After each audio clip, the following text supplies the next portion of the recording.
Welcome back to No Talking Points bonus episode. I'm Sydney Coe, one of the reporters here at iPolitics, and today we're joined by Brampton Mayor Patrick Brown. He was a former leader of the Progressive Conservative Party of Ontario, and he received an award for the most impactful in public safety from Queen's Park Briefing's annual survey of MPPs and staffers and mayors this year. Welcome to the pod. Great to be on the pod. Yeah, so starting off, you've made public safety one of the defining issues of your time. When you first became mayor in 2018, what did you think a mayor could actually do about crime, and has your answer changed? So what I felt in 2018 was that there were serious concerns around public safety, and I wanted to investigate how we could tackle them. And I think over this time period, there's been new challenges too, more transnational crime, more of a sense that people didn't feel safe. And so it's something that I've found fascinating, working on these files to say, how can we combat organized crime? And I can tell you, as we handle one issue, for example, when we got auto thefts down with an organized crime, we'll find another area to commit acts of criminality. And so really it's almost like whack-a-mole, trying to deal with organized crime in the most efficient manner possible. But it comes from my belief that you can have everything in a community, but if you don't have that sense of security, it's all for naught. You have to give families that sense of safety that they expect. Mm-hmm. And so, kind of putting ourselves into, I guess, Peel region right now, what can you point to today and say that this is safer specifically because of something that you did? So when I was elected in 2018, we weren't even hiring enough officers to keep up with retirements. And so I worked with the chief to create a long-term plan over a period of years to catch up to the provincial average. We were, drastically behind. And so we went from hiring 25 officers a year up to 100, 150. Last year, we hired 300 new officers. We had to work with the province to actually get an additional recruit class into the police college, get special permission for that. But if I look at some of the metrics, we didn't have an intimate partner violence unit with the Peel Police. Now we have 74 officers that combat the scourge of intimate partner violence. We doubled the size of the auto theft unit. We created a unit dedicated to tackling extortions. We resourced 911 properly. We had a wait time at 911 that was 2 minutes long. Imagine having a home invasion and having to wait 2 minutes on hold on 911. Horrifying. Mm-hmm. We got 911 wait times literally down from 2 minutes to less than 8 seconds now. And so we made huge progress on identifying some of the vulnerabilities. So I think we're in a much better position in Peel region, not to mention the investments we made in digital evidence. And so we have this massive investment in our camera network in Peel region that is utilizing new technology to make the police more effective. Right. And I'm sorry to jump because I know there's so much more about the Peel region, but knowing that you're also federally involved as well with a lot of the changes we've seen with criminal law. And, one of them being, we talked off the pod earlier, but I wanted to talk about C-14, the bail reform law that just passed, what became law in June. And, I wanted to ask you to walk me through that and how you managed to from a mayor to making such an impact on the law today. So I think the starting point for this was I looked at all the challenges locally, provincially, and federally with public safety. And I said, to each level of government, we all have to own our own responsibilities, own our own lanes. And so the number of officers, that's a local responsibility. I'm going to get that right and fix it. And so we hired all these new officers, built a new police division. We made historic investments locally to say we're doing our part. We went to the province in areas of judicial resources, for more crown attorneys, more judges, more correctional facilities, and spoke to the province about their responsibilities. But on the bail reform legislation, we went to the federal government and lobbied and lobbied and lobbied. And I would say initially under the Trudeau government, we didn't feel like we were having traction. There was almost a philosophical opposition to concerns we were raising. I started my lobbying campaign over 5 years ago when we had the tragedy of Darian Henderson Bellman. Her life was taken from her by someone who was released 5 times on bail. 5 times. Absolutely astonishing. And unfortunately, this is not an isolated case. There's been numerous tragedies that I have seen where repeat violent offenders have committed crimes that, frankly, they should never have been released. These are preventable tragedies. And so we started the Bail Reform Now petition. We lobbied Ottawa, multiple justice ministers. Then I felt when Prime Minister Carney was elected that there was more of a willingness to listen. They actually invited myself and the Peel Regional Police leadership up to Ottawa to help on drafting the legislation, sharing our inputs. And when they announced the legislation in the House of Commons, the Justice Minister actually came to Brampton to announce the new bail legislation, given our input into it. And so I really believe if you're willing to work collaboratively and provide concrete, realistic solutions, that I think you can make progress. I believe it fundamentally.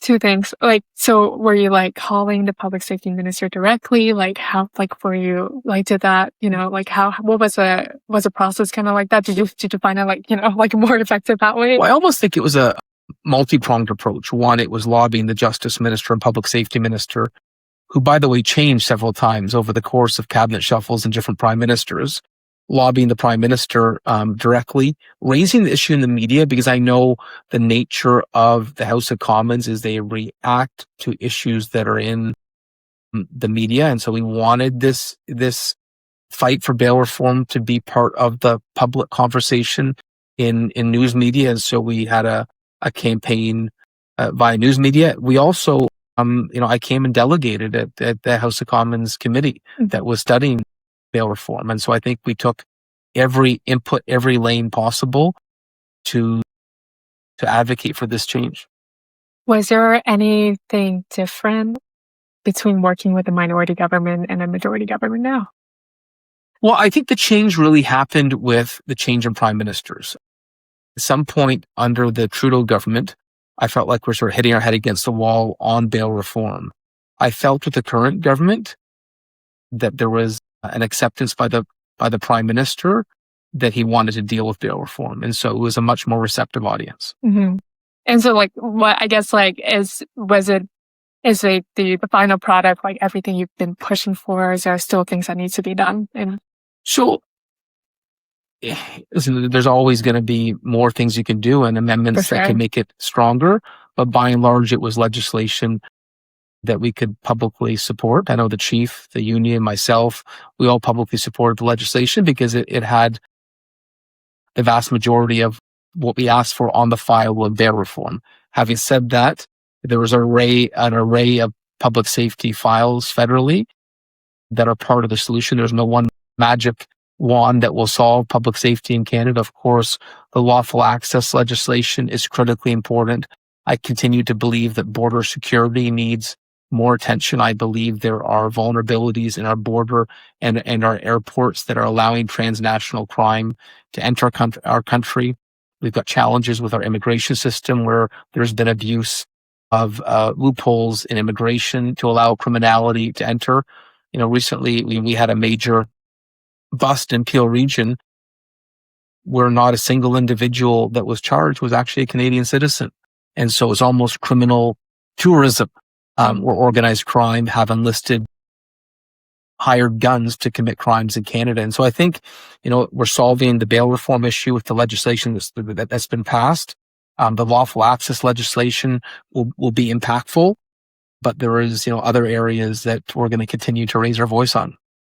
For sure. Yeah. And so kind of like just shifting gears a little bit, I want to ask you about compassionate treatment, because from what I heard is that yesterday at the AMO conference, members unanimously voted for the treatment. And it's just like down to the premier, like that's kind of against it. Well, I'm not sure the premier is against it. I think he has members of his cabinet with divergent perspectives. I do support mandatory intervention or compassionate intervention, as we call it. And I know there's champions for it in cabinet, like Minister Michael Tobolo. What I would say is it is inhumane what we've allowed to happen on the streets in Ontario, where you have those struggling with opioid addictions. We have more fatalities every year. I know there's one case in Peel Region where the police arrested an individual 51 times. The courts don't know what to do with it. The healthcare system is unable to deal with it. We need to have proper treatment. And the analogy I've used is if you have a loved one who's having a heart attack, a serious heart attack, you're going to take them to the hospital. You're not going to ask them, a person unconscious on the floor, whether you have permission to save their life. Someone in the grips of a serious opioid addiction has lost their free will. And are we going to allow them to kill themselves, essentially, by the nature of this very addictive synthetic drug? And so I have, written op-eds. I have spoken on this in previous years, and I'm glad to see there's a growing momentum of mayors and those in public service who are advocating for this now. Mm-hmm.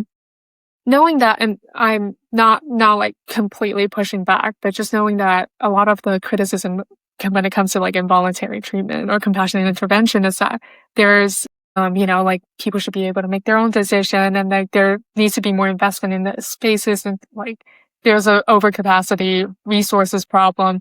So I guess, knowing that, and also I guess like it's a two-pronged question as well. Like what changed that kind of like started to get all the other mayors to like be on this like approach now? I think the change has been that even with additional investments in mental health services and addiction treatment, the number of overdoses was going up.